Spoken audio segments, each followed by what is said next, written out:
Before we take seats, Your Excellency, allow me to call upon Julius Tusime to lead us in prayer.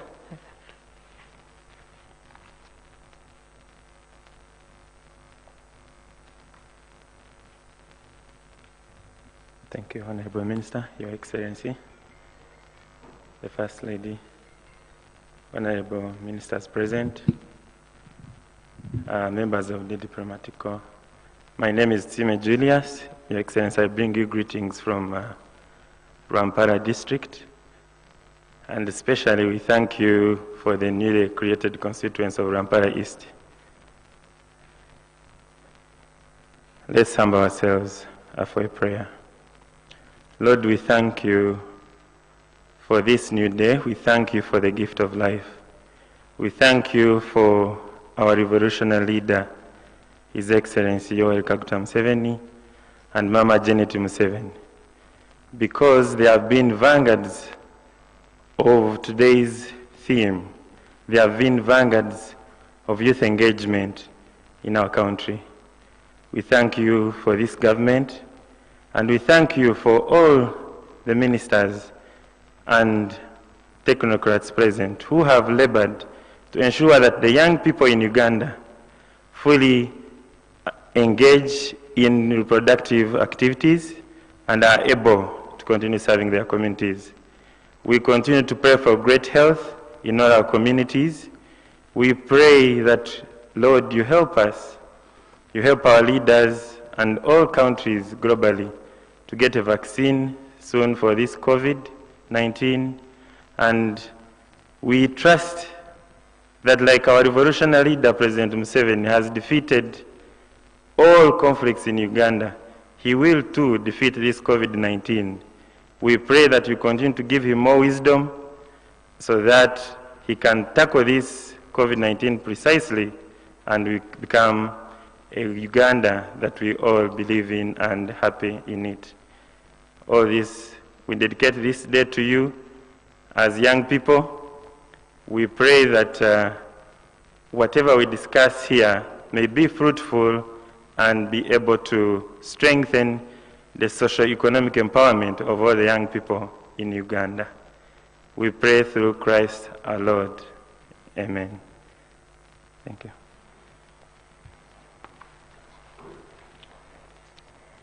Your Excellency,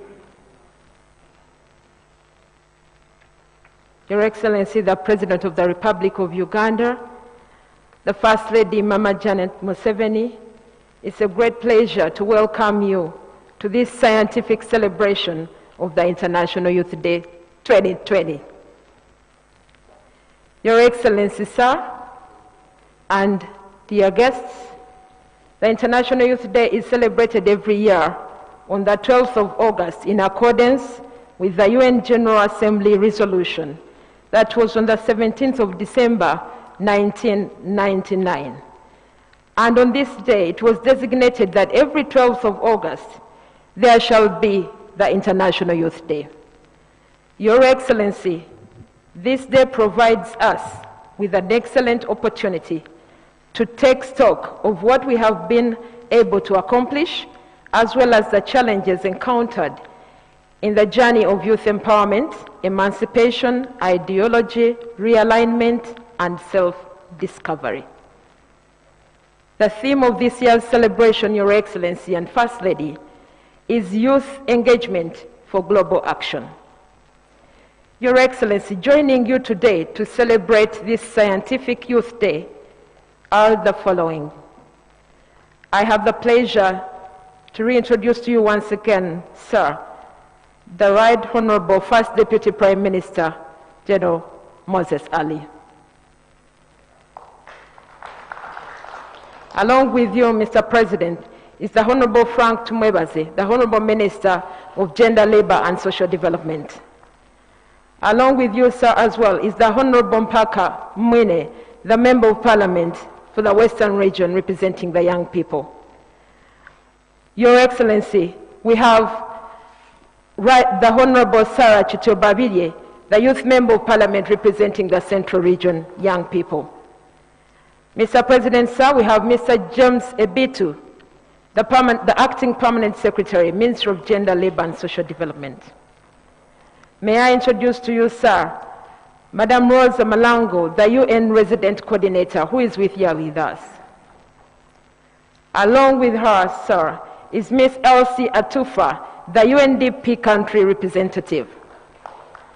Mr. President, we have Mr. Fred Ngabirano, the Commissioner, Youth and Children Affairs, Ministry of Gender, Labour and Social Development. We have Mr. Enapa Paul, the National Program Manager, Youth Livelihood Program, Ministry of Gender, Labour and Social Development. We have Madame Liliana Bell, the Chairperson of the National Youth Council of Uganda. Mr. President, we have Mr. Felix Safari Kaihura, the Vice Chairperson of the National Youth Council. We also have Mr. Ekima Emmanuel, the Secretary of Finance, National Youth Council. We also have Mr. Trijuche Saidi Kalahiriti, the Legal Affairs National Youth Council Secretary. We have Mr. Odong Samuel, also RDC, and Secretary of Publicity, National Youth Council. Along that, we have Mr. Chitata Ibrahim, the General Secretary of the National Youth Council. We have Mr. Edson Lugumayo, the Secretary of External Relations of the National Youth Council. Mr. President, we have Mr. Tumusime Julius, the Secretary of Labour in the National Youth Council. We have Ms. Mutesi Olivia, the Secretary of Students Affairs of the National Youth Council. And we have Mr. Kalunji Caroline, Ms. Kalunji Caroline, the Secretary of Women Affairs of the National Youth Council. Mr. President, we have Mr. Momuza John, the Sports Secretary of the National Youth Council. And we have Mr. Gaddafi Nasul, the Chairperson of the NRM Youth League in the country, the Mighty Party. Mr. President, we have Ms. Anjuko, the Chief Executive of the Stanbic Bank of Uganda. And we have Mr. Esweru Donath, Chief Administrative Officer, Arua District. Mr. President, we have Mr. Atema Gabriel, the Chief Administrative Officer of Serere District. And lastly, Mr. President, we have Mr. Shaft Nasser, the Executive Secretary of the National Youth Council. Mr. President, today the function is being relayed live on all media in the country. And Your Excellency, we are pretty aware that you have a busy schedule today, and so we shall keep the program brief. Allow me, sir, to invite, therefore, the Chairperson of the National Youth Council, Madame Liliana Ba, to address this congregation of the Youth Day. Thank you.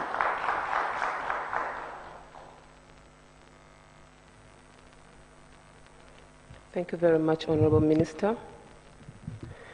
Your Excellency, the President of the Republic of Uganda, the Honorable Minister and the First Lady of the Republic of Uganda, Mama Janet Museveni, the Honorable Ministers and Ministers of State present, and the Honorable Youth MPs, the United Nations representatives, the National Executive Committee, the Chair of the NRM Youth League, the Executive Secretary of the National Youth Council, ladies and gentlemen.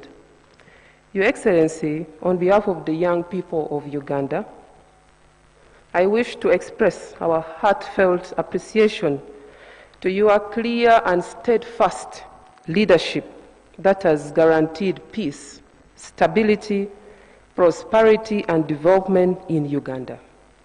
As young people, we are cognizant of the fact that the first time in the history of Uganda, the country is peaceful from border to border.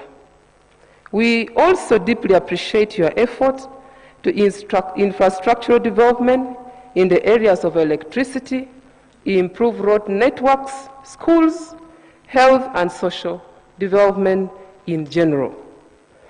In a specific way, allow me, Your Excellency, to thank you for your bold leadership in this COVID-19 season that has led to the protection of Ugandans across the devastating impact of COVID-19. Uganda as a country has handled the COVID-19 challenge better than any other country in the world.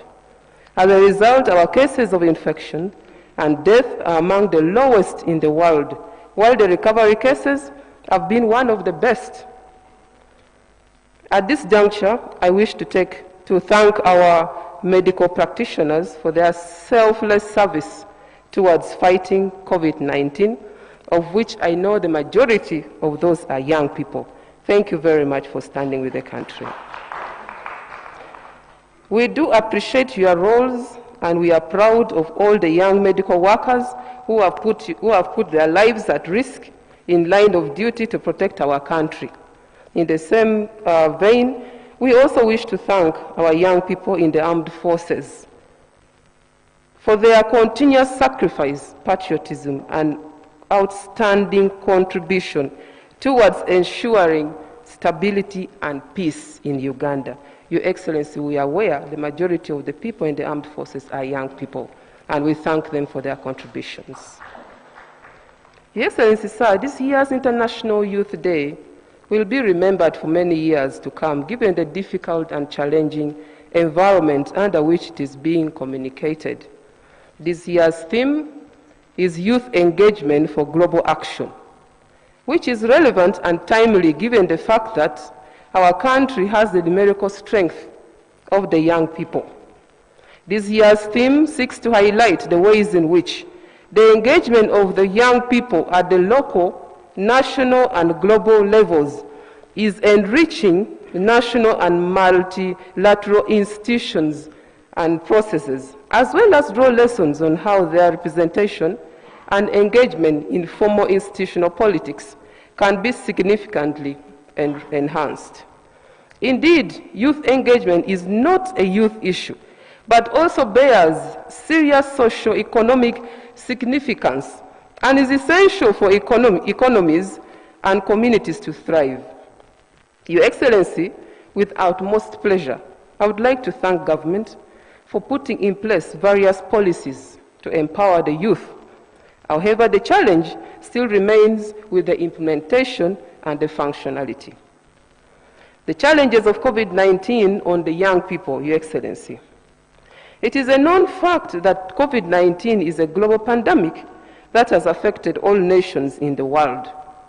In Uganda, the youth have been the biggest victims of these devastating effects of COVID-19.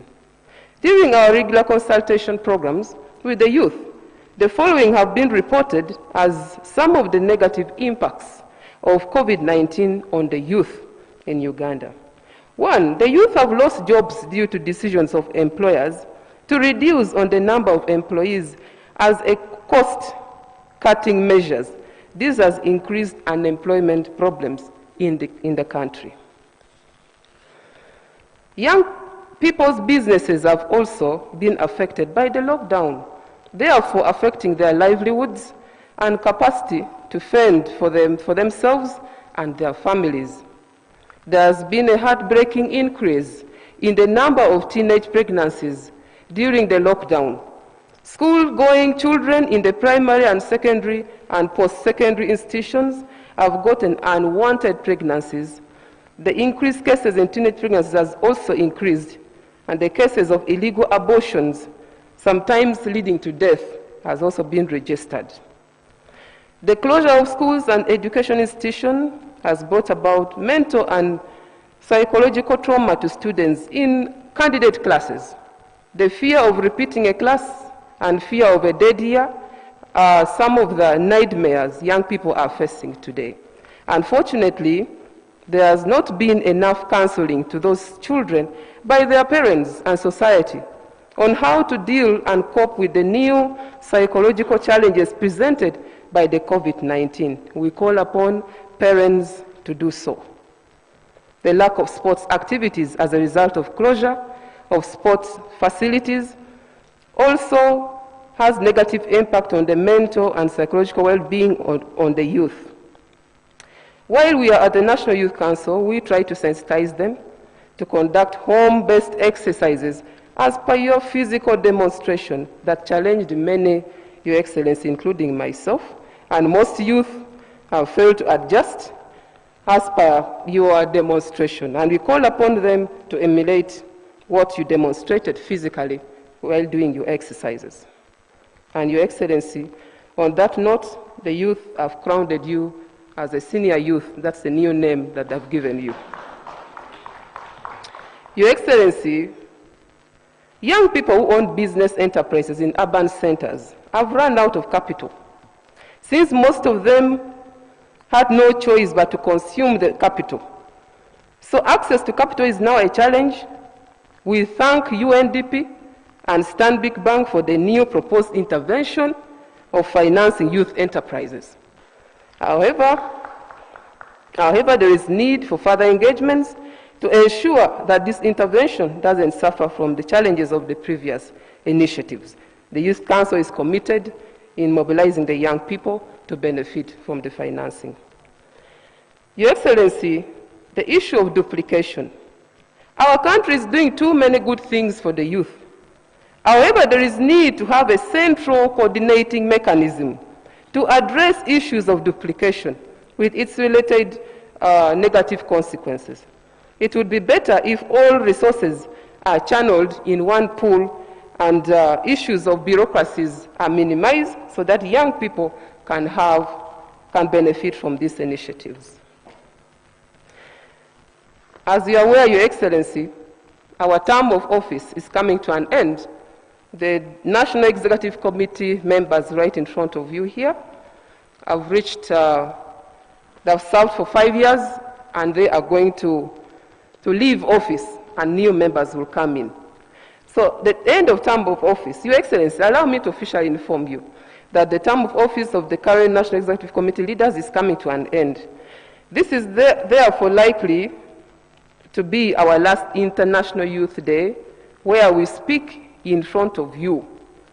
We wish to thank the Government of Uganda for having established the National Youth Council as a training ground for the young people in Uganda. The following have been some of the achievements over the years.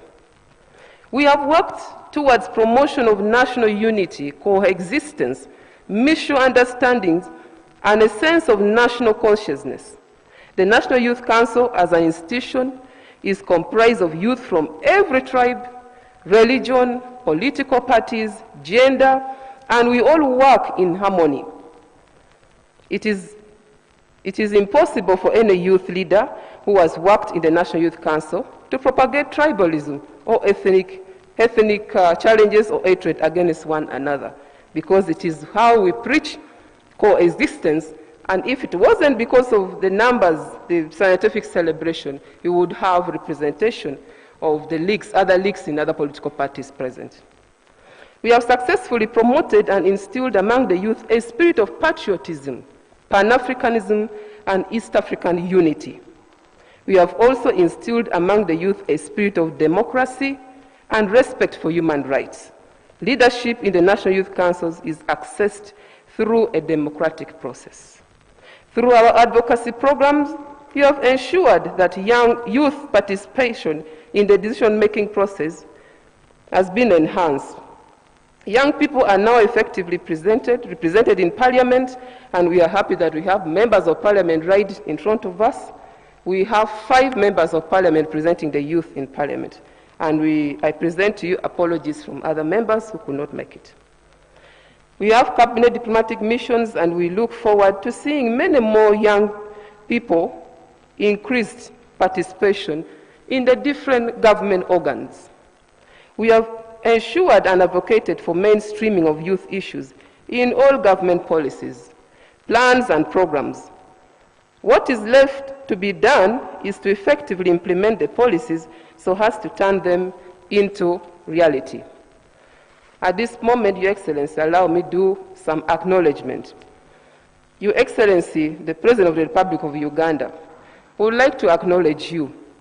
On behalf of the entire leaders of this country, we would like to appreciate your contribution to the development of the Council. Your time, financial support, as well as advocating for the concerns of the youth, will always be remembered by our team, and we shall forever be grateful. We will always remember your guidance to the youth of Uganda on issues pertaining social, political, economic historical spheres. Indeed, you have always created time and even attended our council meetings amidst your busy schedules. Thank you very much, Your Excellency. Through your guidance, we have become better leaders who appreciate the spirit of unity, patriotism, and Pan-Africanism with a clear ideology and geared towards working hard to achieve a middle-income status for this country. I would like to, in a special way, also acknowledge the contributions made by Mama Janet Mukwaya, the former Minister of Gender. We wish to thank and appreciate the role and contribution of our Mama Janet, Hajat Janet Mukwaya, who was a Minister in Gender, before the appointment of yet another youth who has been a member of the Council. Your Excellency, thank you very much for bringing Honorable Frank Tumeba as the Minister of Gender. He has been a member of the Council, and we believe Council will be in safe hands and the entire youth fraternity. We also want to thank Honorable Evelyn Anite. When you were being elected, we had Evelyn Anite as our minister by then, and indeed she offered absolute guidance and support. And yet also, we want to thank you for the appointment of Honorable Minister Nachwala Chinji. Thank you very much for giving us a very hard-working minister who is very committed for the cause of the young people and children. Thank you very much, Honorable Minister. In a special way, I also want to thank Honorable Shaft Nasa Mukwaya. Your Excellency, in a special way, allow me to recognize and appreciate Mr. Nasa Mukwaya, who has been the longest-serving Executive Secretary of the National Youth Council. In his capacity as the head of the National Youth Secretariat and accounting officer of the Council, he has contributed tremendously in the process of mentoring the youth of Uganda to become better people. We will forever remain indebted to Mr. Mukwaya for his tireless efforts in mobilizing and educating the youth on government policies and programs. And also recognize that Honorable Shaft Nasa Mukwaya has seen very many senior leaders in this country go through the Council. Among them is Honorable Rose Namayanja, Honorable Frank Tumeba was a member of the Council, Honorable Peace Mutuzo, Honorable Dennis Obwa, Honorable Evelyn Anite, Honorable Peter Ogwang, Honorable Ronald Chivule. All these people were in Council members when NASA was Executive Secretary. So we thank you, Mr. Nasa Mukwaya. We also want to acknowledge and appreciate officials from the Ministry of Gender. And in his absentia, on Mr. Pius Bijirimana, the former PS of Gender, we thank him for his contribution and support to the Council. And also we thank him for the mentorship and guidance he has given to the acting PS of Gender, Mr. James Bito. I also want to thank the Commissioner of Youth and Children Affairs, the Assistant Commissioner, and all the staff of the Ministry of Gender, Labour and Social Development. Thank you for your commitment in serving the young people. And we pray that you continue prioritizing the issues of the youth, and we see that young people are involved in every activity that takes place at Ministry of Gender. Conclusively, Your Excellency, as we exit the NYC, the National Youth Council, majority of us will be transiting to other leadership responsibilities in the service of our country. We would like to assure you that we have been well mentored and well trained as strong cadres of Uganda and ready to serve in different capacities. Wherever we shall go, we shall always remember the values that you have taught us, and we will wish to pledge to you our total support and commitment towards ensuring the steady progress of this country. It's our prayer that God keeps you young and physically fit so that we continue benefiting from your granary of experience, Your Excellency. Finally, Your Excellency, the young people send me to come and assure you of their total support come 2021 election. They said you are still very fit, able, and they will work with you, they will support you, they will rally behind you so that we continue building a future for this country and sustain all the things we have done good for this country. At the end of the meeting, Your Excellency, the National Youth Council will request for a group photo in memory of our good engagements we have had in office with you. I say this for God and my country. Thank you.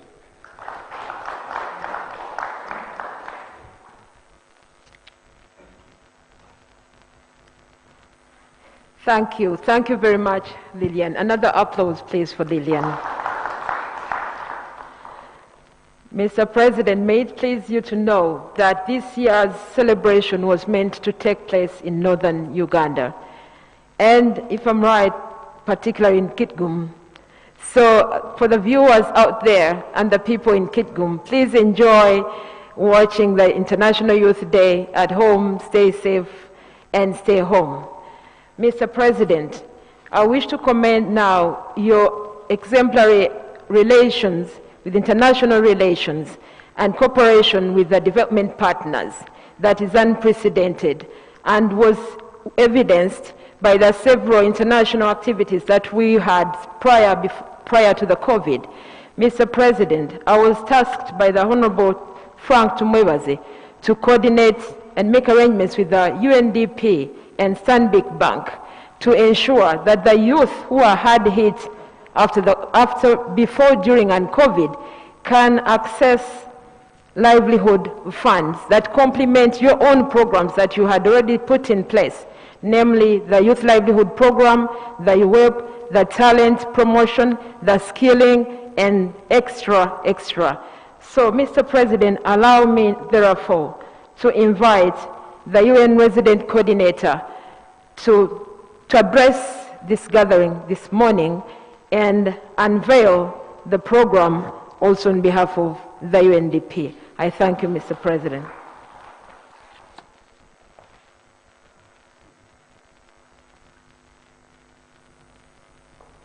Good afternoon, everyone. Your Excellency, the President of the Republic of Uganda, Your Excellency, the First Lady and Honorable Minister of Education and Sports, the Right Honorable First Deputy Prime Minister of the Republic of Uganda, the Honorable Ministers and Ministers of State present, particularly the Minister of Gender, Labor and Social Development, the members of Parliament present, the National Youth Council, to our colleagues online, development partners, United Nations staff, ladies and gentlemen, the youth, all protocols observed. On behalf of the United Nations system in Uganda, I am pleased to join you today at the national commemoration of the International Youth Day. For after all, Uganda is the world's second youngest nation on earth. This year's Youth Day occurs as the lives and aspirations of young people and their families continue to be affected by the COVID-19 pandemic. The United Nations in Uganda has carried out a socioeconomic analysis of the COVID-19 impact, which has revealed that up to 60% of informal enterprises have stopped their operations or moved below the poverty level. This is denying income to between 5 and 6 million informal workers, most of whom are young men and women. Yet we have hope that if we work together, we can manage this new threat and find solutions that are sustainable, inclusive, and culturally relevant. Late President Samora Machel once said, I quote, "International solidarity is not an act of charity. It is an act of unity between allies fighting on different terrains towards the same objective. The foremost of these objectives is to aid the development of humanity to the highest levels possible." End quote. Ladies and gentlemen, a close reflection of these words can be considered a precursor of the current Agenda 2030 and the 17 Sustainable Development Goals, which aim to achieve shared prosperity for all people while protecting the planet, promoting prosperity and sustaining transformational partnerships. Your Excellency, ladies and gentlemen, allow me to highlight some of the UN initiatives which are supporting the youth in Uganda. First is the Innovation Program for Young People, taking charge of social change by UNFPA. Under this program, 7 social entrepreneurial startups were launched in 2019, including BabyKit, a team that is using affordable and locally made materials to develop infant warmers to help mothers in refugee settlements who have given birth to premature or at-risk babies. I also want to highlight the InfoPic company, which has created an interactive voice response system that helps women of childbearing age easily access family planning services. And then there is Unicef, who has trained young people across the country in communication, digital storytelling, photography, videography. The aim is to enable young people to use these skills to voice their concerns and share solutions. UNICEF is working with these young people to co-create content because they understand the issues that affect them and their community much better. We also have the Strengthening Social Cohesion and Stability Project from the UN Migration Agency, IOM, who, working with partners, have provided vocational training to 1,000 youth. They've also provided small business startup capital for 644 youth. And they are currently training and providing logistical support to the Uganda Police Force to help improve community policing, which includes several youth. They are working also on messaging to discourage gender-based violence, and are working with youth in the slums who reached out to IOM for support to produce face masks to help fight COVID-19, such as the one I'm wearing today. We are supporting these youth to have access to partners.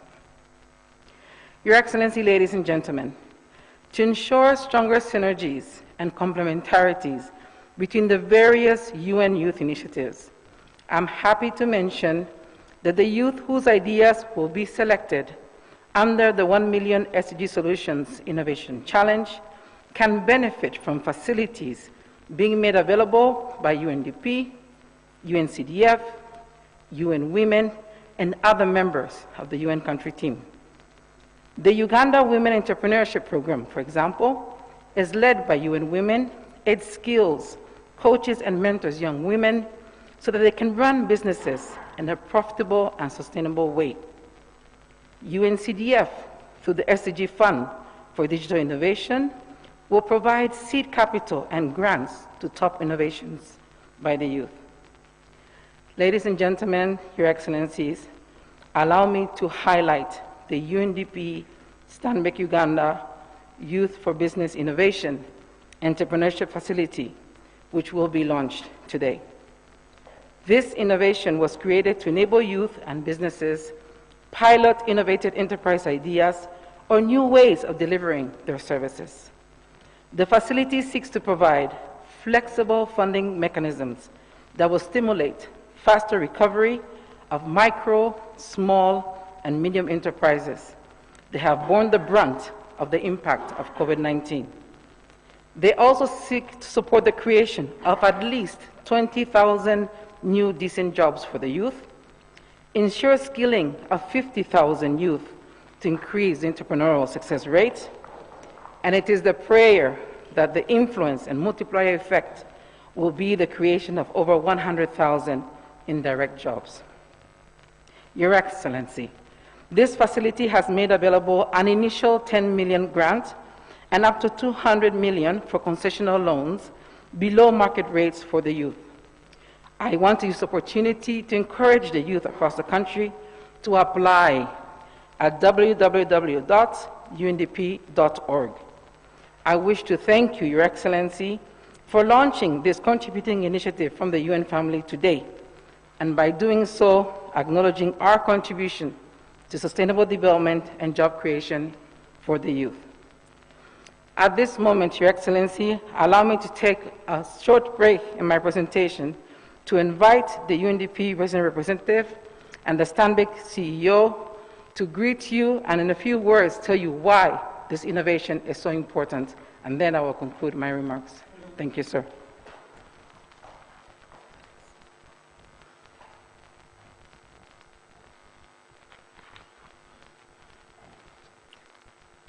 Thank you very much, Madam Resident Coordinator. Your Excellency, the President of the Republic of Uganda, President Yoweri Kaguta Museveni, Her Excellency, the First Lady, all the distinguished cabinet ministers and government officials, and may I particularly recognize Honorable Tumwebazi and Honorable Nachiwala.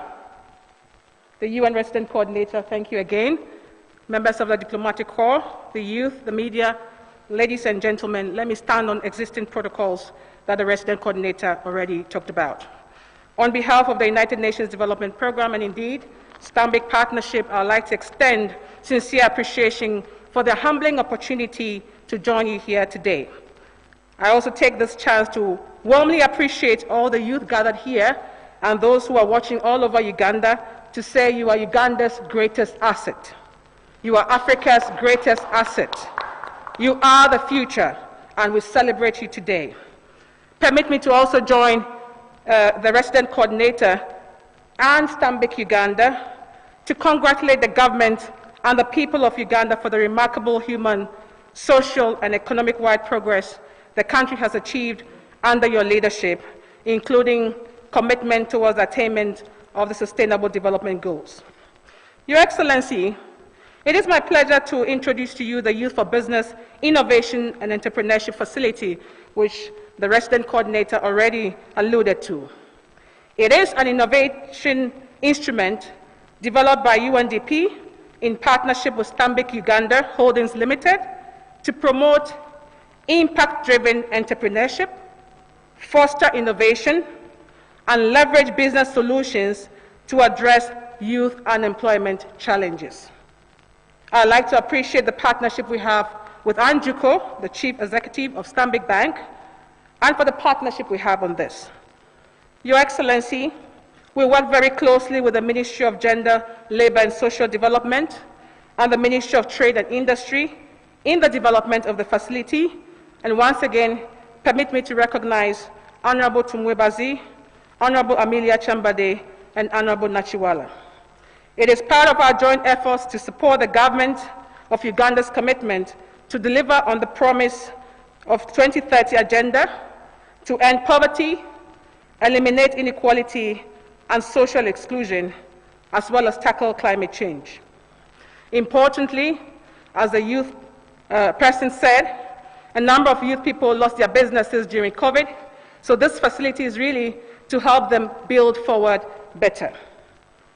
The Resident Coordinator has already talked about what we are trying to achieve, to create about 20,000 new and decent jobs, 50,000 youth to be retooled and reskilled, and 100,000, again, indirect jobs.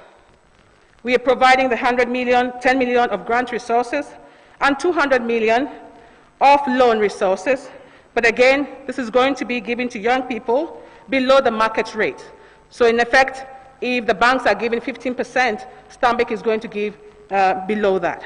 And we are also encouraging other financial institutions to join us. Your Excellency, the Youth4Business Innovation and Entrepreneurship Facility consists of 3 separate but mutually linked windows. The first is the Innovation Challenge Fund and Growth Accelerator. This provides competitive matching grant awards to spur impact-driven innovation by youth.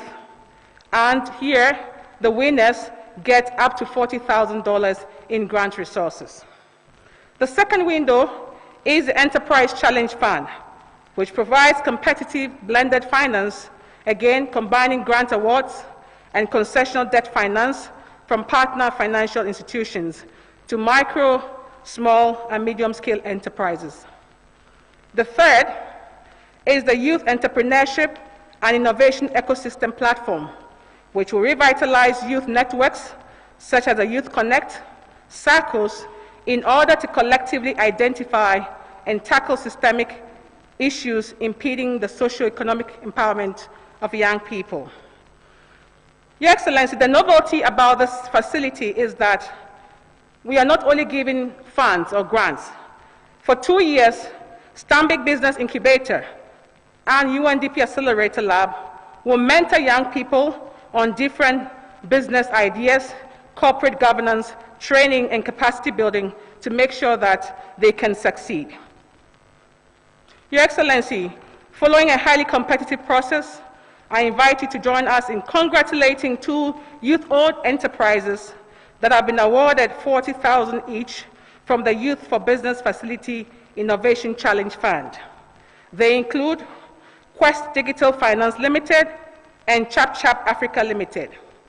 We congratulate the young youth who are behind these exciting enterprises and have used digital and mobile technology to provide solutions that seek to impact small businesses and create and improve livelihoods of young people in various sectors, particularly in the agriculture sector. On this International Youth Day, we celebrate these 2 enterprises as symbolic of the energy, the creativity, and the ambition of the youth in Uganda. And as UNDP and Stanbic, we commit to working hand in hand with youth enterprises and with your government to deliver a bright and prosperous future for the youth of Uganda.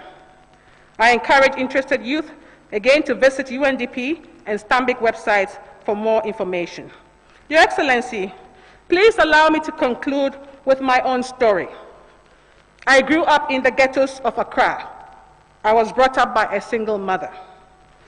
I live in a poor compound where youth were socialized with very restricted expectations of themselves.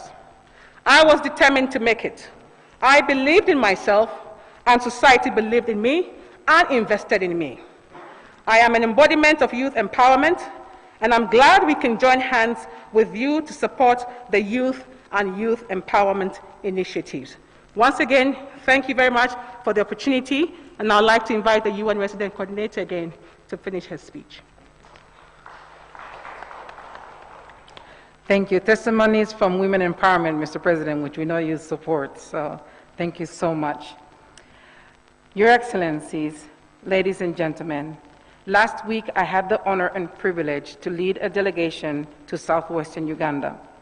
The first objective of the mission was to visit UN frontline staff and partners implementing critical humanitarian and development programs in conformity with the COVID-19 preventive and response measures.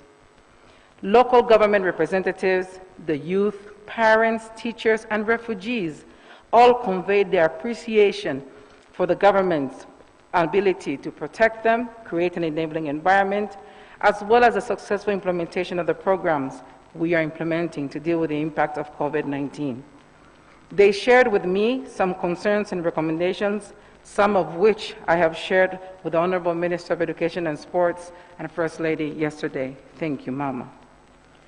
I would like to take this opportunity to convey our profound appreciation to you, Mr. President, and to your government and your leadership in the COVID-19 response. Congratulations.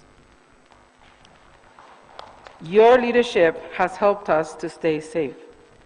I also want to use the opportunity to thank all the health workers that I saw and did not see, all the humanitarian workers that I saw who are committed to saving lives and supporting livelihoods, many of them without having seen their families for months. Mr. President, the second objective of our mission was to engage the youth. I took with me several youth as part of my delegation, and we visited youth initiatives promoting the attainment of the Sustainable Development Goals. We encourage youth to take part in the 1 Million Solutions Challenge as part of the UN 75th anniversary. This innovation challenge aims to identify youth who have viable solutions to address poverty, environment protection, value addition, and unemployment, so they can be supported by the private sector and the UN, such as the example we are seeing today. Mr. President, ladies and gentlemen, we met youth engaged in agribusiness, bamboo production for wetlands conservation, production of sanitizers and cleaning detergents, shoemaking, and even teaching. We witnessed the launch of the Mbarara Innovation and Skilling Center at Ankole Garden Mall, and we listen to youth determined to work to achieve the future we need. They are actively thinking of how to create a better world today for the next generations. This younger generation, which makes up more than 70% of the population of this country, are already contributing to national development. It is an honor to note that at this moment, as we stand here, hundreds of youth have already submitted their ideas to the 1 Million Youth SDG Solutions Innovation Challenge website at www.ugandayouthsolutions.com. We are inviting partners to join the panel of judges who can identify youth who will benefit from skilling, training, or financial support. This challenge will basically provide a database of youth who are ready to join the workforce as entrepreneurs, innovators, or professionals. We look forward to having you launch this initiative, and we humbly request that some of the youth who can be identified be allowed to benefit from government programs such as those highlighted by the Honorable Minister of State and the Rwenzori agri-led industrialization. Mr. President, it is my honor to note that we have completed the publication of the profiles of the exhibitors from the Rwenzori Expo, and I can actually showcase it here, it is. And we've noted that several of them in the agribusiness are actually young people. We will hand over a copy to your office after today. We look forward to your support to proceed with the critical infrastructure in the Rwenzori region, including the Semiliki Bridge and the upgrade of the Kasese to an international airport. As I conclude, please join me in recognizing this generation of youth who are resilient, resourceful, and engaged. Mr. President, personally I can confirm I have met them in Moroto, Arua, Mbale, Isinjiro, Kisoro, Gulu, Mbarara, and even Kampala, to mention a few locations. Uganda's youth are truly torchbearers of the Sustainable Development Goals. And as this year's Youth Day focuses on youth engagement for global action, it comes at a time that we are commemorating the 75th anniversary of the UN, but Uganda is celebrating 58 years of both independence and being a member of the United Nations. The UN Charter invites every nation to pursue your own development journey, informed by universal values of respect, dignity, and non-discrimination. The 2030 Agenda invites member states to pursue an inclusive approach to sustaining peace and development. It is thus my honor to conclude on behalf of the United Nations system by reiterating our commitment to support the government and people of Uganda on your development journey. Mr. President, our new UN Sustainable Development Cooperation Framework 2021-2025 outlines our commitment to support the implementation of the National Development Plan 3 and your vision to attain prosperity for all by 2040. We look forward to having you launch it soon, and I wish to conclude with a quote from Julius Nyerere. Quote, "Everybody wants development, but not everybody understands and accepts the basic requirements for development. The biggest requirement is hard work." End of quote. I am confident that if given the chance, Uganda's youth will put in the hard work and contribute to achieving the modern and stable Uganda that you want and Africa needs. Thank you for your attention.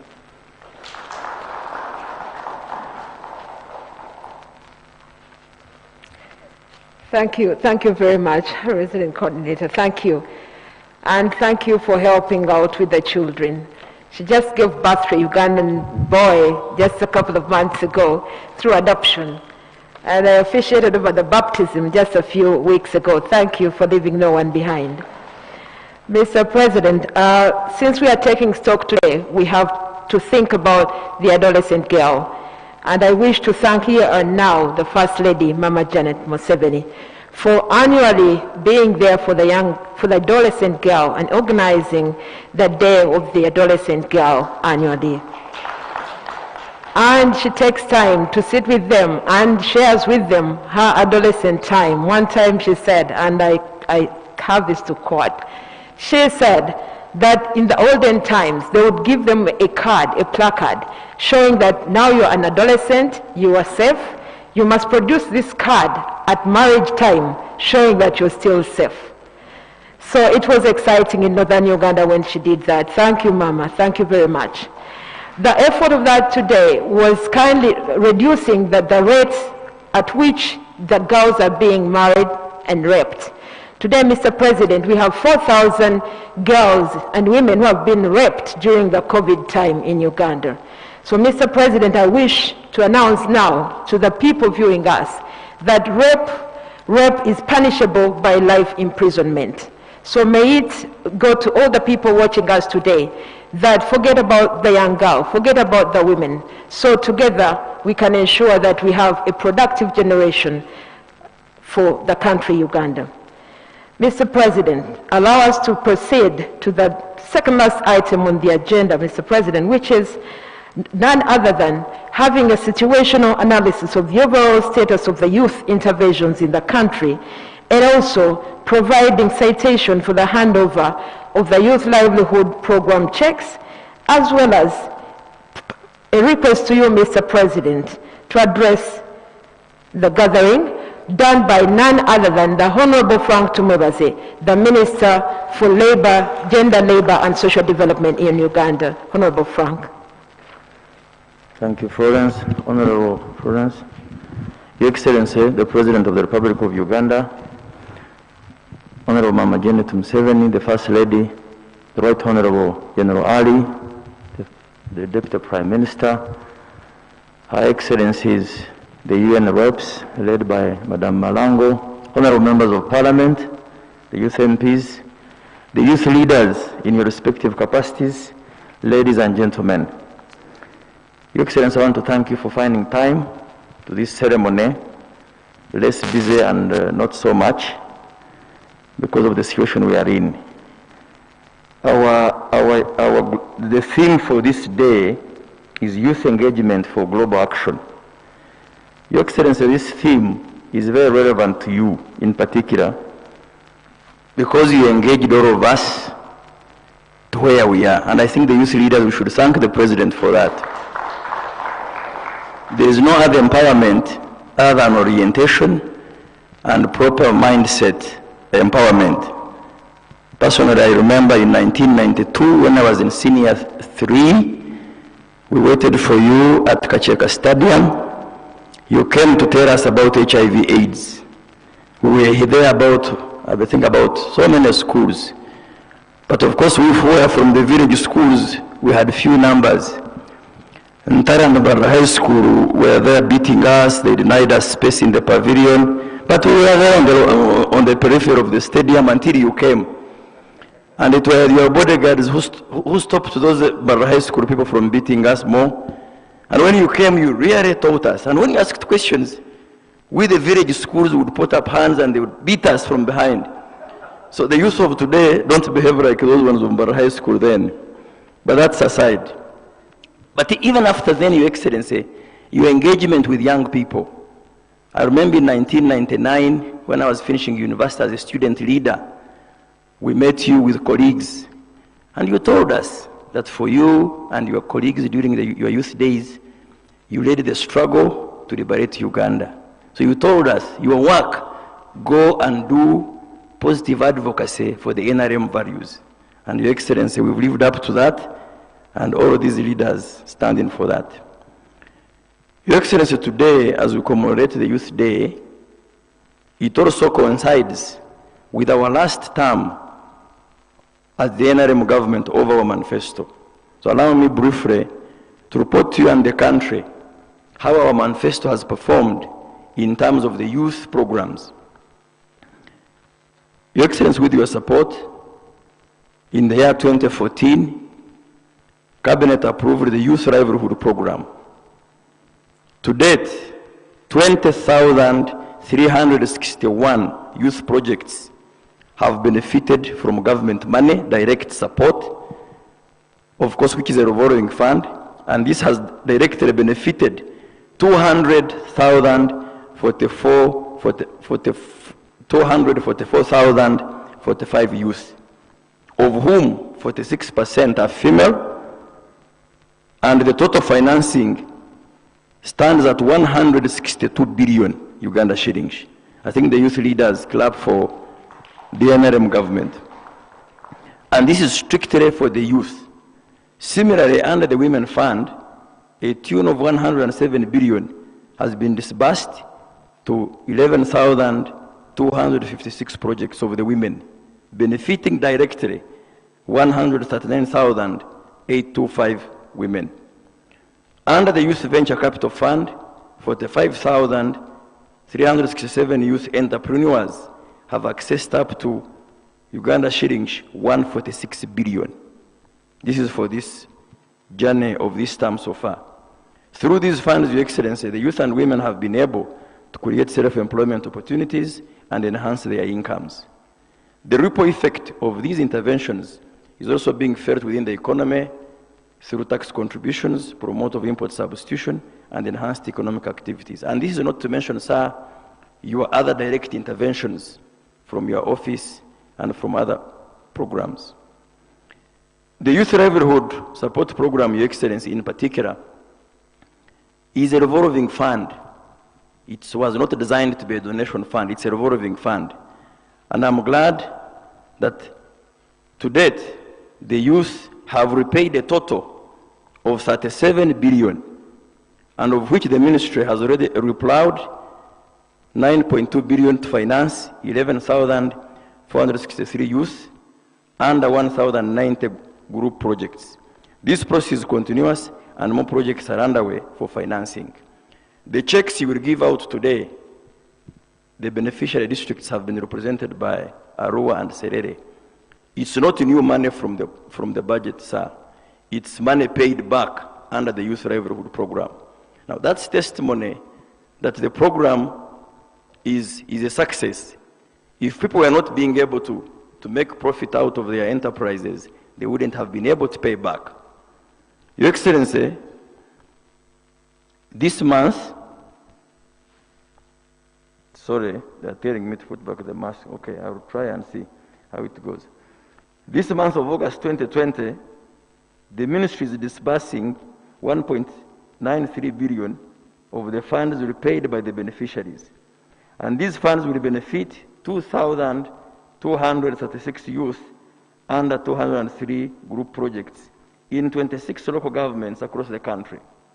These include Amuria, Arua, Buweju, Buyende, Dokolo, Kabiramaido, Kalungu, Kamuli, Kanungu, Kayunga, Chegegwa, Mayuge, Mbarara, Nebi, Ngora, Ntungamo, Palisa, Rwampara, Serere, Bushenyi Shaka Municipality, Ibanda Municipality, Kasese Municipality, Mbara Municipality, Moroto Municipality, Ntungamo Municipality, and Rukunjiri Municipality.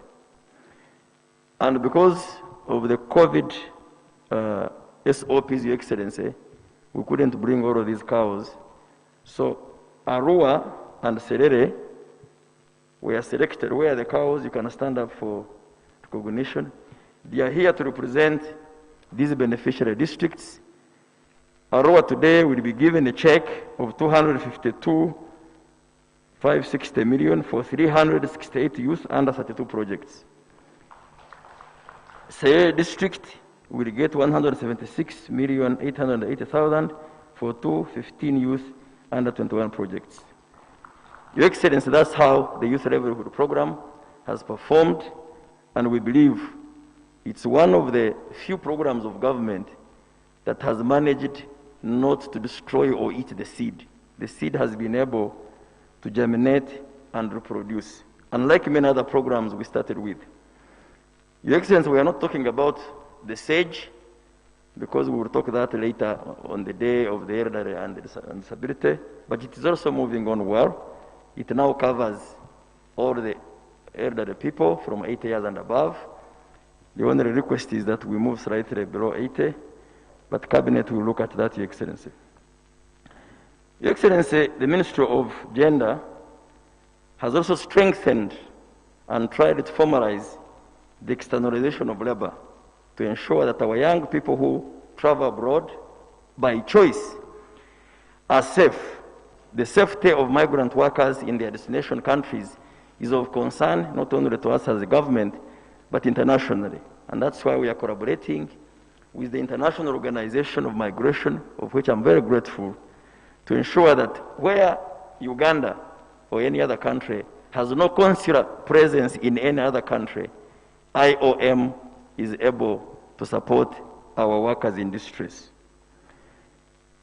But I must note that these young people, especially from the Gulf alone, they've been bringing in $600 million. But in total, it almost approaches $2 billion. We are able to streamline this framework by making sure that companies that take these young people are accountable and they take them through gazetted and known means. We still, however, have a challenge of child trafficking and unskilled workers, especially the maids, moving out through illegal means. And these are the most affected people because follow-up is not easy. The ministry has stepped up measures to ensure that the process of externalization of labor for those interested in seeking employment opportunities abroad is orderly, safe, and accountable. The ministry is working with other agencies, internal affairs, foreign affairs, Interpol, to address the affected challenges. And soon we shall be coming to Cabinet with proposals on how to reform the whole framework. Your Excellency, we would like also to inform you that some labor recruitment companies that were involved in malpractices, especially of cheating the innocent youth, we have revoked their licenses and asked the police to investigate and prosecute those ones we have identified.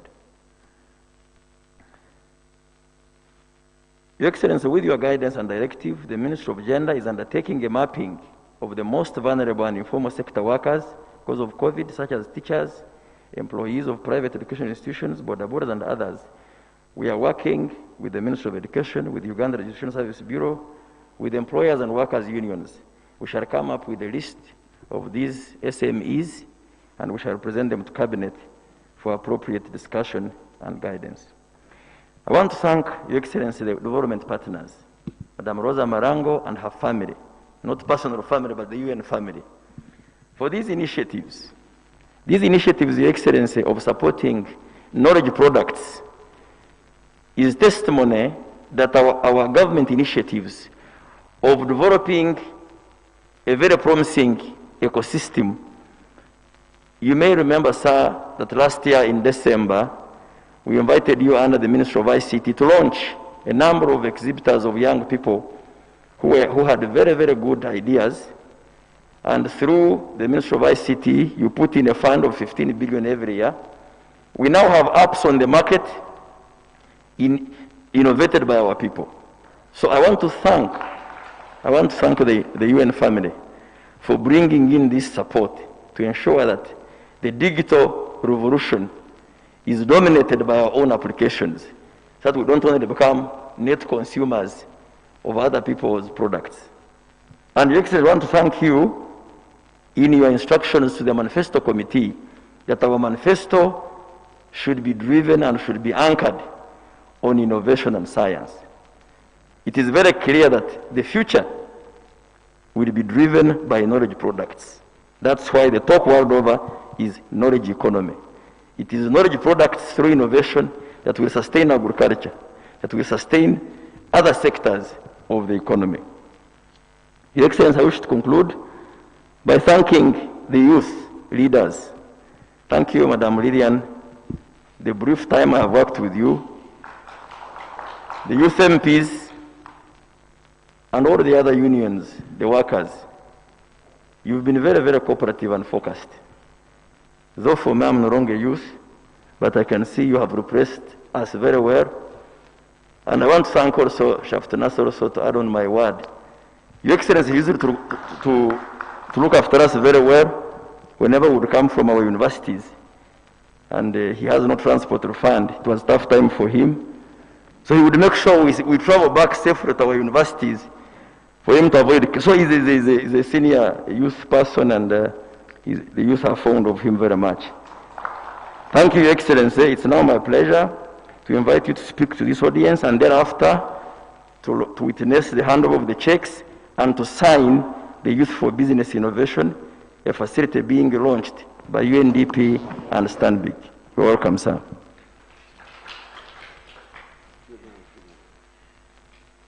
Sit down, sit down.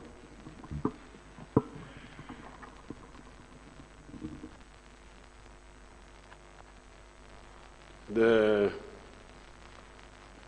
Right Honorable Deputy Prime Minister, the ministers,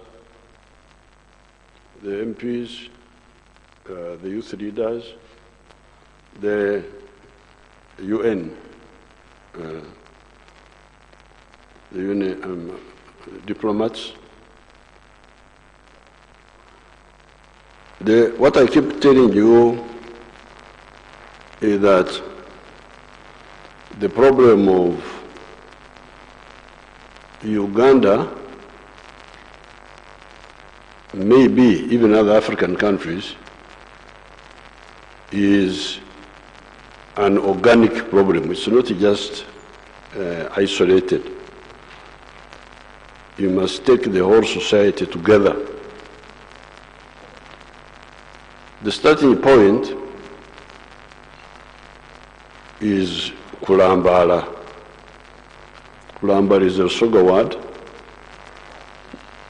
meaning to sleep. And in Acholi, we call it Nino, Nino Matek.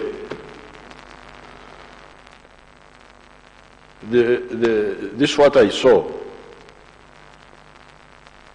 1959, when I came from my village, which was sleeping, Tumbarara, for the first time. You found people there living the traditional way, growing food and eating it, not understanding how to make money. This was the big problem for the whole population. Sleeping. The Bagwere, they have a very, very nice version of Bantu. They call it Okorera Ekida Kyonka. I love that Bantu version. You know, these Bantu dialects and the Nilotic dialects, they are the same, but somebody brings something in a slightly different way. So the Bagwere say, Okorera Ekida Kyonka. Only working for the big stomach. For them, they don't say stomach no more. They say Ekida. So this is the biggest problem, which you must address, you as leaders. I had a better saying that you are now graduating from youth leaders, you are going to be other leaders. Yes, that's good, but I would also like you to be wealth creators. Because I don't like leaders who have no wealth.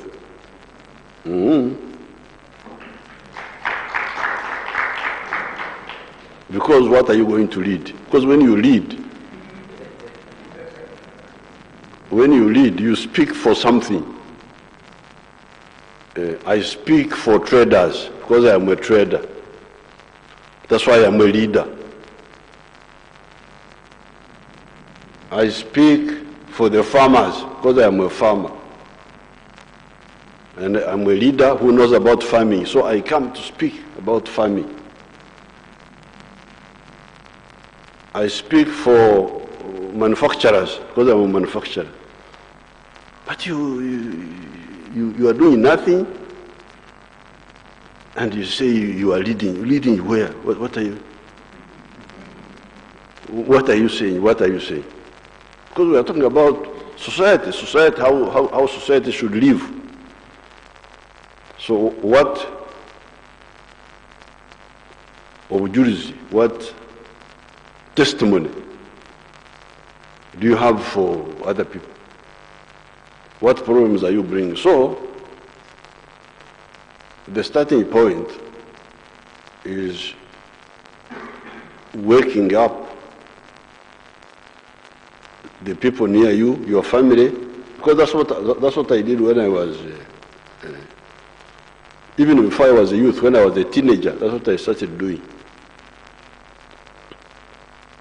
Starting with my family to wake them up, using what I saw in Mbarara, the government stock farm, because there was a government stock farm there, which was doing things in a modern way. But we, in Ntungamo, only 40 miles away, we didn't know. We were doing things in our old ways. But there was a government farm there. Examples were there. But there was nobody to connect the examples with us.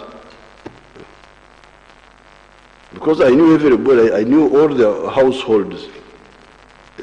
I never heard of anybody who was copying what the government experimental farm was doing in Mbarara. So this is problem number one. Now, according to the census of 2014, they pointed out again that 68% of the homesteads were still sleeping. Kulambara, Nino, that they were still cholera, echida, chonka. That's where the problem is. Youth, what? Youth of what? So stop just talking.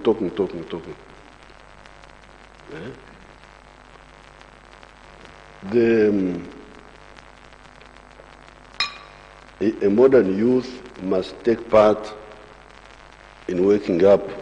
Don't mind my kachai vanange.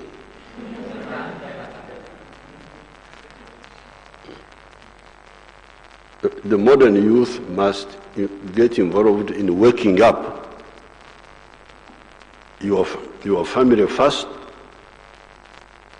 your village, your area, and yourself, you yourself. This is what you must do. But that's what I did. When I came to Raichtura, 1967, after my A level, the idea was to buy that land, use it to educate those sleeping Banyankore. Sleeping, talking, what? People are going to the moon. America, you can imagine, 1968, Americans were going to the moon. But the Banyankore were Korra Echida Chonka. How can we have it like that? We are leaders, we are what? No. This is just a mockery. A leader of what? For people who are sleeping, they should call you a co-sleeper. They shouldn't call you a leader, because you are people are sleeping, you are doing nothing. So really, this is the starting point. Where you come from, you start with your family. Those people wake up and stop. And the other time when I moved around, I gave you this booklet. All the leaders, I addressed all the leaders in the zones, and I gave them the booklet. The 4 sectors are there for money. Because you're talking about poverty. Poverty, the medicine for poverty is money. Those are the tablets. Tablets for poverty is money. That is the aspirin. Aspirin for poverty is money. And money, enough money. And you remember what we said? Stop Okore Chida Kyonka. teach, may each keken, marach, marach, marach, marach. Work for money. But where do you get money? What is the address of money? The four sectors. Either commercial agriculture or industries, small and big, or services. The services have been hit by this virus because the services were borders, transport, restaurants, hair salon. Me, my hair salonist is Mama Janet.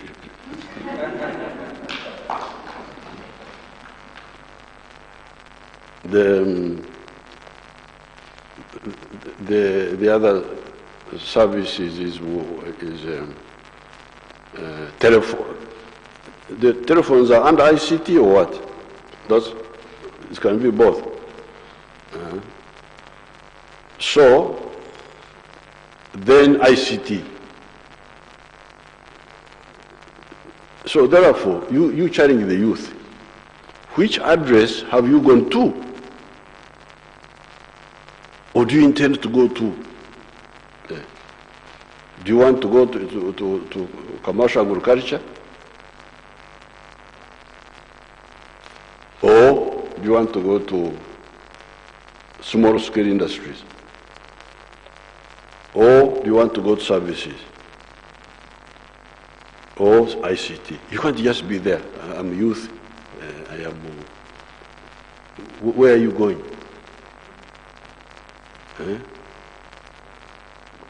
Where do you want to go, and how can we help you? So those in commercial agriculture, in this booklet, on page 3, assuming that your family has only 4 acres,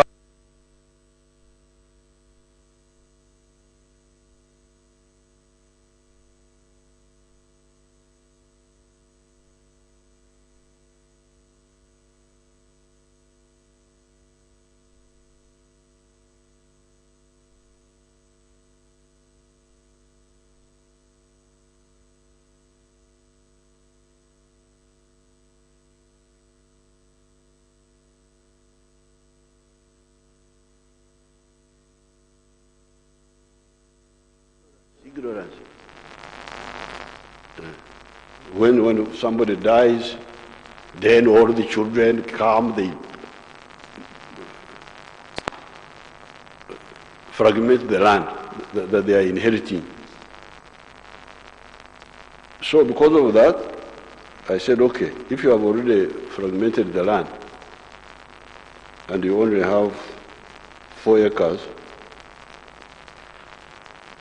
on page 7, page 3 there, I advised you. Then you do coffee, fruits, one of the food crops, 0 grazing for cattle, for milk, poultry, pigs, and fish farming. That is agriculture. So there is money for NADS, Operational Wealth Creation, in the villages there. There is the Youth Fund, which Tungwebas was talking about. There is the Women Fund. So please, access. Now we have added the other Emyoga Fund. Emyoga is because even the ancient Banyankore were more organized than our people today, because Umuoga, each one had Umuoga. Traditionally, you are either a cattle keeper or a crop person or a blacksmith. If you are a blacksmith, they know that family, they are blacksmith. They do no other work, they concentrate on blacksmith. Other people grow food and bring it to them, and then they give them blacksmith products. That's what umwoga means. That's why I brought that word, umwoga. Umwoga is a specialization. Yeah. Blacksmith, or these ones of clay, making clay pots, or carpentry. All those were the specialization traditionally. But now you have somebody here, he has nothing, he's just there. And that's why we are saying no, you must belong to or target to belong to one of the activities. And if it is agriculture, we have advised you how to handle it. Now, if you don't want to go into agriculture, then maybe, especially those who are educated, the school graduates, even if you did SWASWA or psychology, or you did a degree in Latin, you can imagine. Somebody can qualify in Latin, he speaks around sanctum sanctum.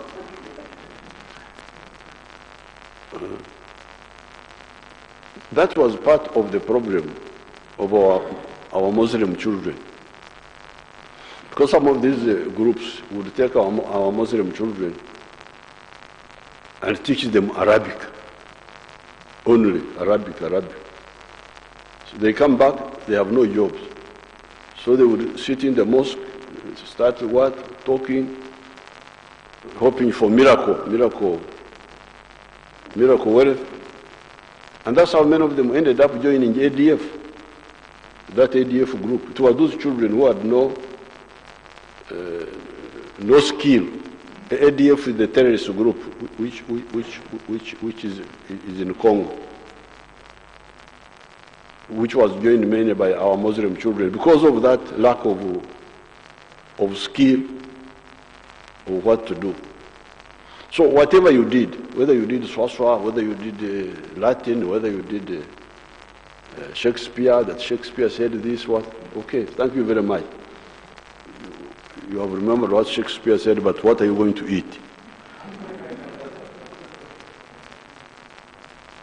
We now say, form, and that's where the youth, Nachiwara and Kasoro, the man of microfinance, they can form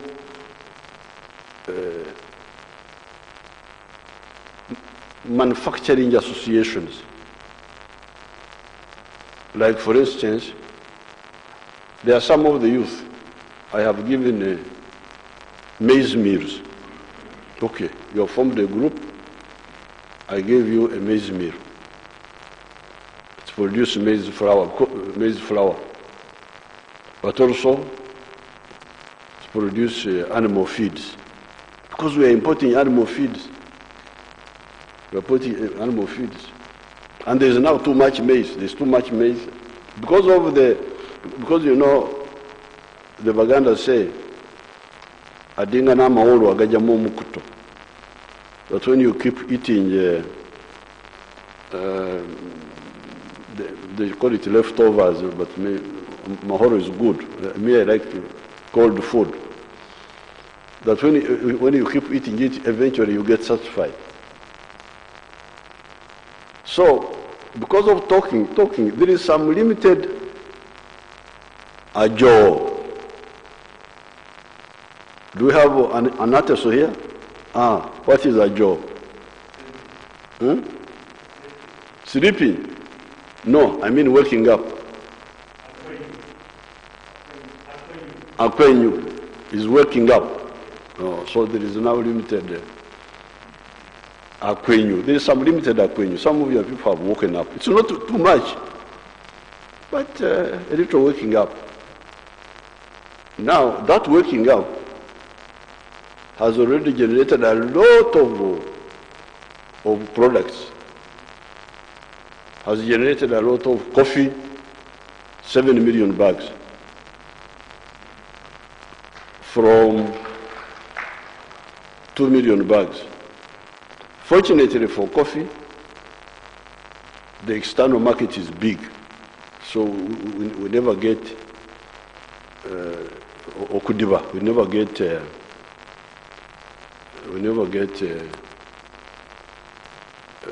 no buyers. They buy. But the youth should form association and add value to that coffee. Instead of the coffee just going as a raw material, they should add value to it. So these Swaswas, what, they can form a group and they come to Nachiwara and they say, we want to form a coffee roasting.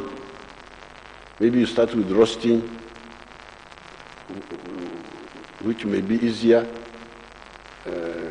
Later on you can add other levels of processing. Because now the raw material is big, it's there now. Some of your people have woken up a bit. Some Akwenyu, some limited Akwenyu. Then you come to so that by the time you cover all maize flour, both for local but also for export, animal feeds, for import substitution, but maybe also to export to other countries. How many people, how many youth will be employed, and how much money will they generate? Then you go to shoemaking. Shoemaking, I'm going to start an industry for leather tanning using the funds of Nachove, so that you have all the leather here, all the skins and hides of your cows. We are going to start at Kaumu processing leather, so that all the people who want to make shoes, you go and look at the imports. How much money are the shoes taking? And leather products. I haven't checked, but it's quite a bit of money. So that then some of the youth go into the shoemaking associations. You own it. You borrow money, those revolving funds, you borrow money, you use and pay back slowly to the revolving fund. Then you come to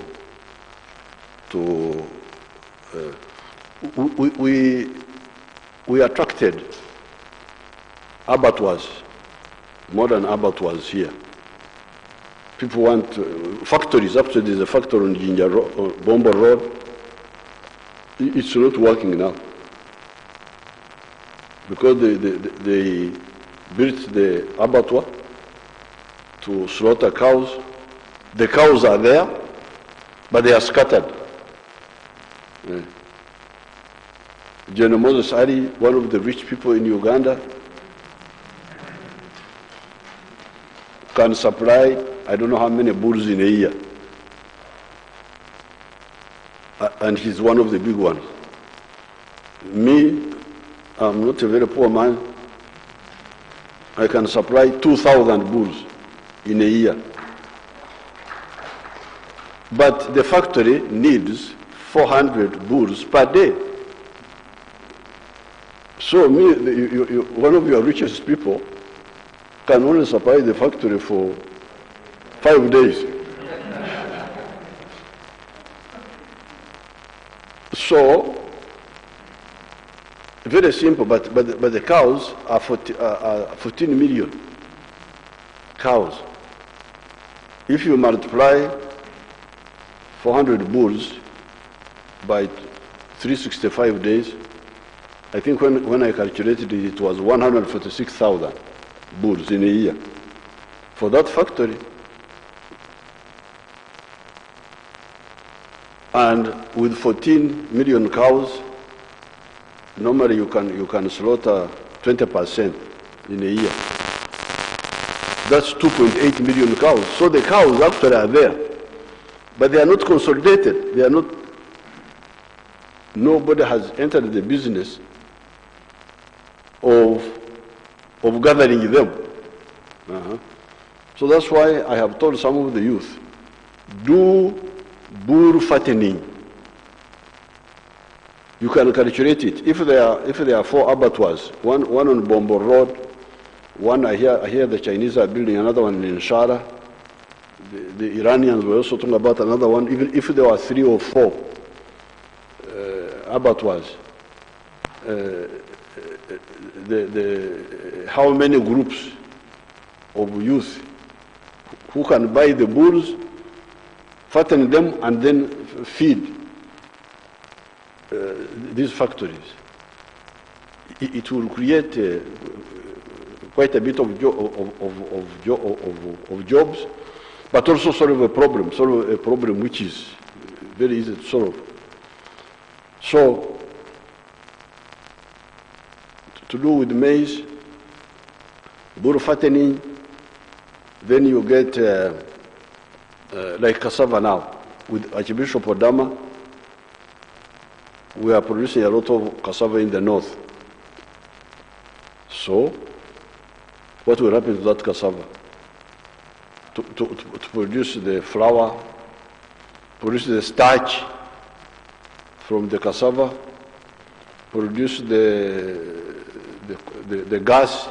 That cassava can also produce gas for cooking. So that line, you take it. How many activities do we need out of cassava? And so on. Then you have our people in the north are growing a lot of simsim. But I hear that you even import simsim to Japan. Can you imagine? Simsim goes as simsim to Japan. Because it's very nice, the oil is good. But why don't you get the oil out yourself? The youth, they form an association. And we give them support to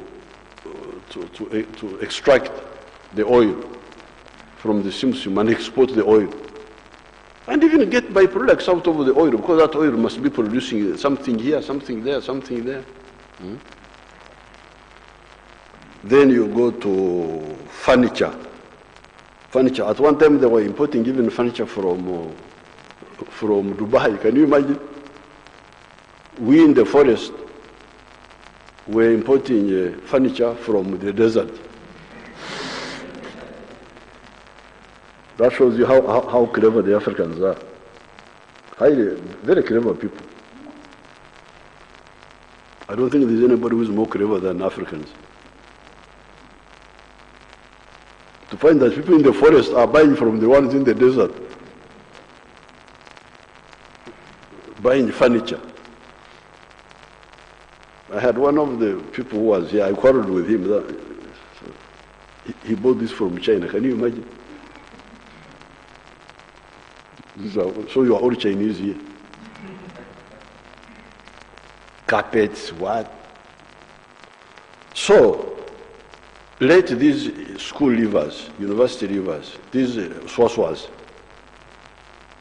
and the psychology people, you now go and study the psychology of business. Because I asked somebody, say, you have studied psychology, what will you do? He said he will get a job in the prisons. And he can look at prisoners and not the one who wants to escape. So then I said, but how many prisons do we have in Uganda? So how many psychologists can we employ? So please, this is the second line. The fish farming. I have done a fish pond at Kaumu. Fish ponds. I have got, my people have 4 fish ponds in 1 acre. And they tell me they are earning 68 million shillings from those 4 acres. There is a project by the Ministry of Environment in Limoto swamp in Parisa, Budaka. They are earning quite a bit of money. So all those rivers in Busoga, the swamps in Busoga, in Parisa, in Bukedi, in Teso, Lango is full of swamps. The Nairo Valley, that's Nairo Valley. We can build big industries of fish farming by having fish ponds. So we have groups, like a group of 10 people, 10 youth. They own one fish something, another one there, another one there, another one there. And fish has got a big market abroad. It is in such big demand. In Japan, in America, they buy the fish. So please, the Nachiwara, now you plan for these people of yours to wake up and join, because now if they join May's meeting, that means they have gone to the sector of industry. If they go to vegetable oil extraction, shoemaking, that's now fish farming is like agriculture. Fish farming, agriculture. So you can calculate how many. And when you make the fish ponds, you don't put them in the center of the swamp. You can actually persuade the people who are growing rice in the swamp to get out of the swamp. The youth, they do on the periphery of the swamp.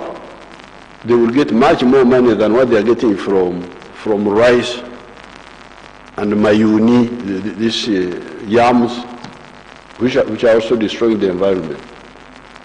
So please, let's get these youth to be involved in wealth creation, really, and we assist them. Now, politically, use your voice. I've seen the money, the Myoga 256 billion, which they put there, NADS 300 billion, Women Fund, this. If we need more money, you are in Parliament, mobilize and we demand more money from Parliament.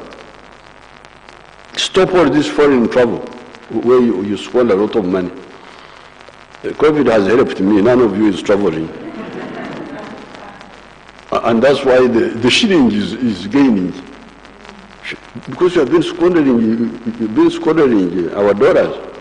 Now you can't travel, the shilling, in spite of tourism stopping, in spite of the remittances from Uganda not coming, but the shilling is gaining now. Why? Because you have stopped squandering the money. You are no longer traveling. So all that money, if we need more money for the youth, we can get it. We can get it. Demand it. And the Kasoro, I was looking at the program. Kasoro has done it well now because he has said that let the Myoga be constituency based. Initially we had said it should be at the district, but I think when they analyzed, they said the district was too far, that the constituency was better, that the circle for the different Myoga, for the hair salon people in the constituency, for the food vendors, for this one, should be at the constituency with branches in the parish. That's fantastic. So now, that means the whole population wakes up and get involved in wealth creation. Now, that will now intensify the problem we have now of a lot of coffee, a lot of bananas, a lot of but then we have got solutions. In the manifesto, you will see the solutions I am putting forward. So therefore, my message on this occasion is please get out of sleeping, all of us. And number two, go to one of the addresses. Stop wasting time talking. You are just not You are not impressing anybody, especially me, because I am a former youth. I am here. You are talking to a former youth who started youth activities when I was 14. So what are you telling me? You are telling me what I know very well. But I know how you can be a useful youth, and I have also seen useless ones. I have seen both. Now, on the services there, you have the transport, tourism. When the time comes for that, I have started some groups in Kasese for them to build tourism camps, to have tents, have what. That is also another line. Later on, we can have youth going to climb Mount Renzo, working with the mountaineering clubs. Now, on the side of social services, on the social issues, one of the issues I think the youth should help us with is the issue of school charges, of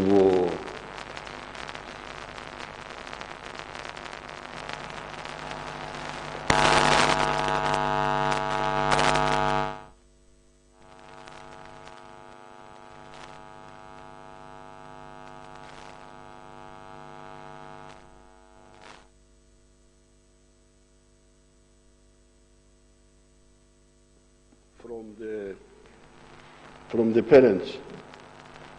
And I try to say, but why do you do this? Oh, they say they can afford. But recently, me, I was not convinced, because even when I'm addressing a rally, you see the ones who are a bit fatter in the audience are the ones who say they can afford, the ones who are like Mpaka here.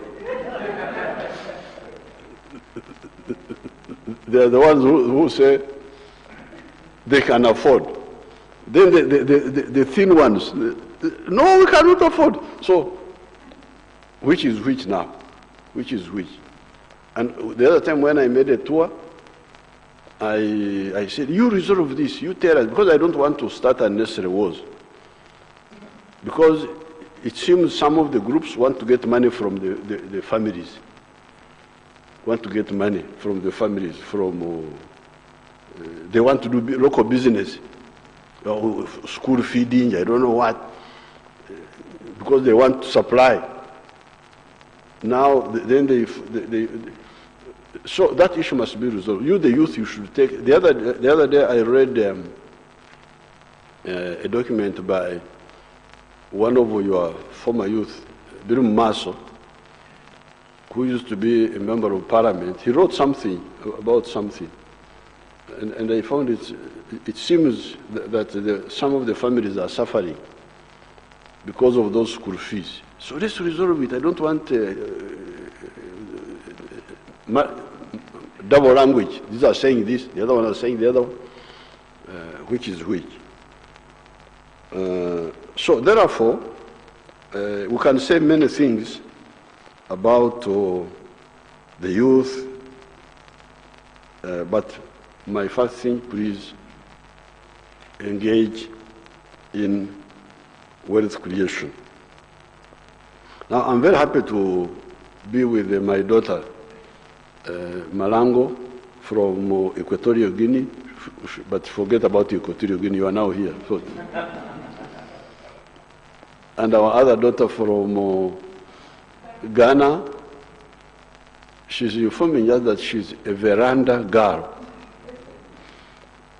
You know, when Nkrumah formed his party, the Convention People's Party, CPP, it was joined by those people there, the smaller people, the smaller people in the town. And then the other rich people formed another party, which was against Nkrumah. So she's telling us that she's one of they were called veranda boys. Boys who, I think, who had no houses, or they were staying in the verandas or something like that. So she's saying that she's a veranda girl, and she's very proud that she came up. So I thank you so much for the program. Thank you so much, and these people should give you a clap. Now, I'm also surprised to see Stanbic Bank here, because, you know, in Christianity, I think even in Islam, they say that when you repent your sins, there's a chance you may go to heaven. This Stanbic Bank, they specialize in overcharging people. Interest, 20%, I don't know what. So now I'm supposed to see our daughter here. I have not seen her. We talked on the phone the other time. So I'm happy to see you here. So what are you doing here? Are you coming as a Christian or as what? So you want to, because really 20%, who can pay 20%? Why? So you come and tell me how you have repented. Come, let me hear what you are saying. Go to the microphone.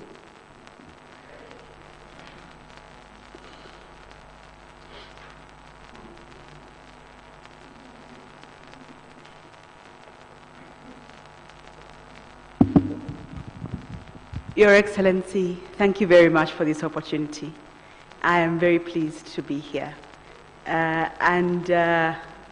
wanted to set the record straight that our purpose as Stanbic Bank, we say that Uganda is our home and we drive her growth. Part of that is working with partners to solve Uganda's problems. And this is one of the reasons that we say that the solutions to Uganda's problems lie within us. And this is why we are choosing to partner with the UNDP to be able to provide a solution to the youth. And the solution is three ways. I feel like I'm in an exam.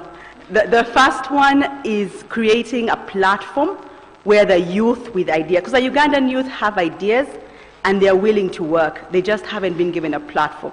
So creating a platform for the youth with ideas to come and express those ideas. That's number one. Number two, providing capital for the youth to start.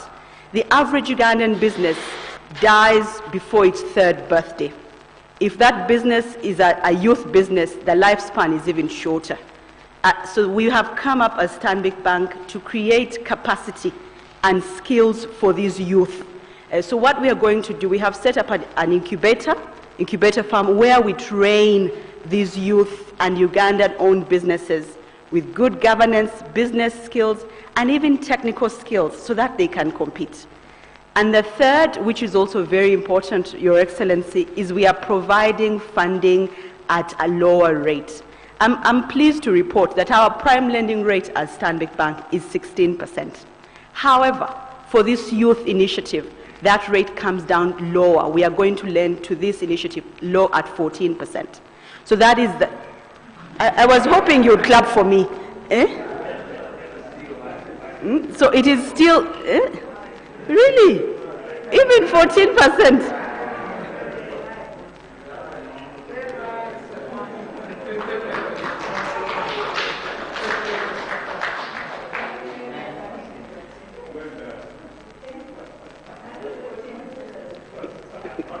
You come and sit down and give her a cup of tea so that I care about people.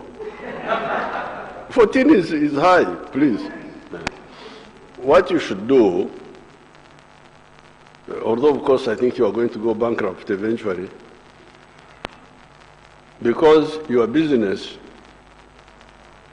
is to make money from traders who go to China, turn us into a market. But we are not going to stop that, because we are going to encourage local manufacture and then block the Chinese imports. Once we make the shoes here, like we are going to, no more shoes. Once we make the carpets, no more carpets. So I think in the end you will go bankrupt, but I wish you good luck. Because you make money by lending to traders, to traders, to traders. So I think for you, you should find a way where you still have your traders now, because they are not yet extinct. get 18% from them, because they can manage. Somebody who's bringing carpets, even 20% he can afford. But the youth, for you to pray for you that you go, for me to pray for you that you go to heaven, when you reach 12%, then I will say, you forgive my daughter what she did in the past with the South Africans. Because that was our bank, which I gave them. It is Uganda Commercial Bank. I gave it to them thinking that they will run it better, they will, now they're, so I forgave you, I forgot about you and Katonda Jari. So thank you very much, people. Congratulations on your day. I want to congratulate the Lilian Aber group for their good service. Stand up and they see you, the Lilian Aber group. There they are. The other girl from Bukunja, she's. All these fellows, I know them, all of them. Thank you. What happened to the Toro Mkonjo? Huh? Oh, he's in the Youth League. Okay. Thank you. Thank you. Thank you, Excellency. We just beg a minute of your time.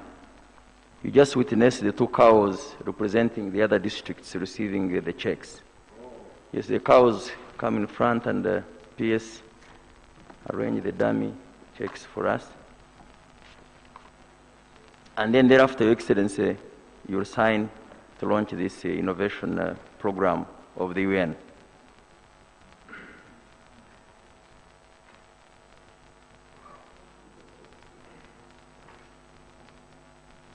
Your work, Your Excellency, is to see. Since you can't touch this, you should prove that you have seen and you have witnessed. So this is the Serere, Aroa, our default. This is Serere. This is money we gave to the youth and which money came back and which we are now giving more youth. So, Yala Manoi. Thank you.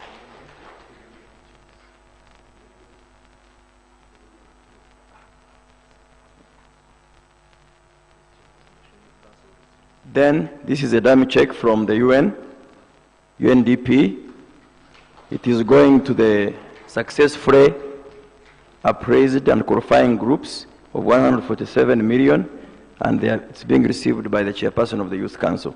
Thank you, UNDP. And then finally, sir, is to seek your apologies. So this goes to ChapChap. ChapChap is a digital platform, Your Excellency. I know about them. They're involved in e-commerce innovations. So they will be received by the outgoing, as she said, president of the young people, Madame Abe. Thank you. And finally, sir, to sign on the dummy there, and then we launch the Youth4Business Innovation and Entrepreneurship Facility, which will help mainly the digital innovators.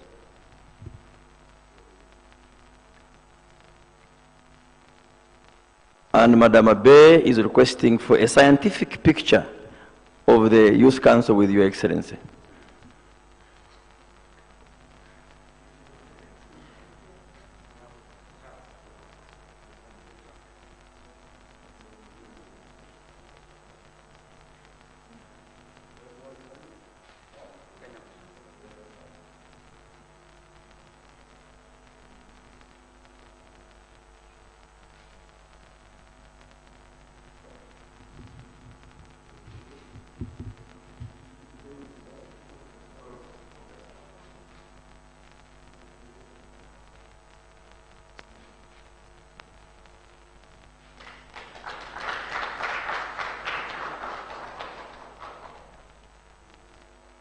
Can we all rise up to sing?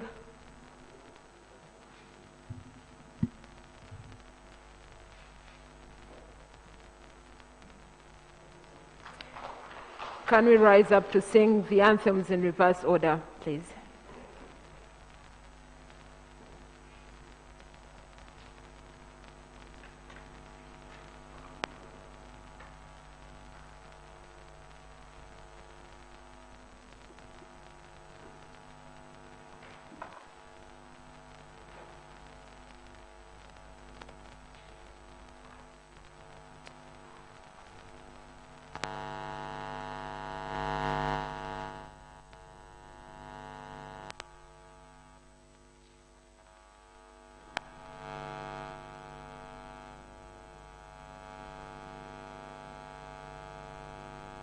Can we have the anthems in reverse order, please?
Tufanye kazi sote na majini, tuliziawe kuwalangani, tulizeche jumuiya yetu sote tuilinde, tuwajibike, tuimarike, umoja wetu ni nguzo yetu,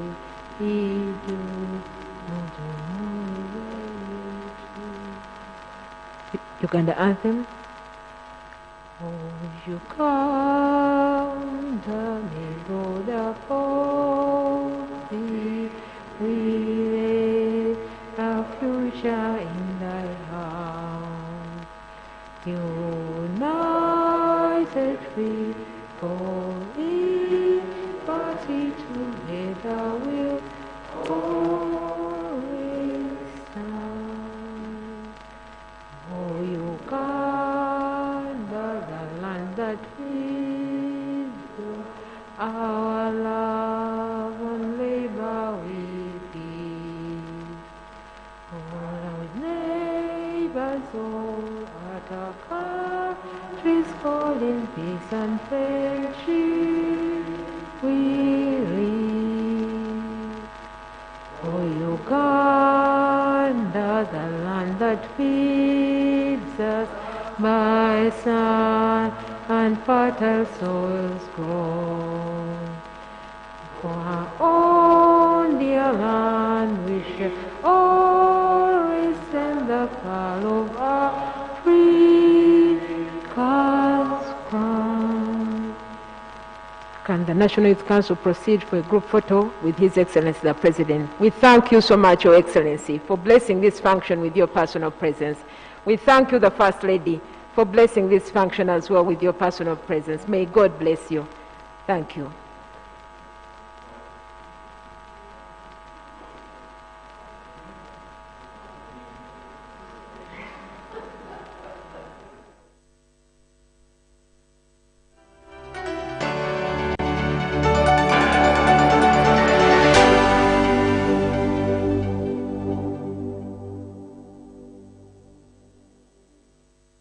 My first 4G smartphone from Airtel is back. It's bigger, better, and comes with 5 GB free data per month for 3 months. At only 200,000 Uganda shillings, enjoy fantastic features on the phone like the face unlock feature, long battery life.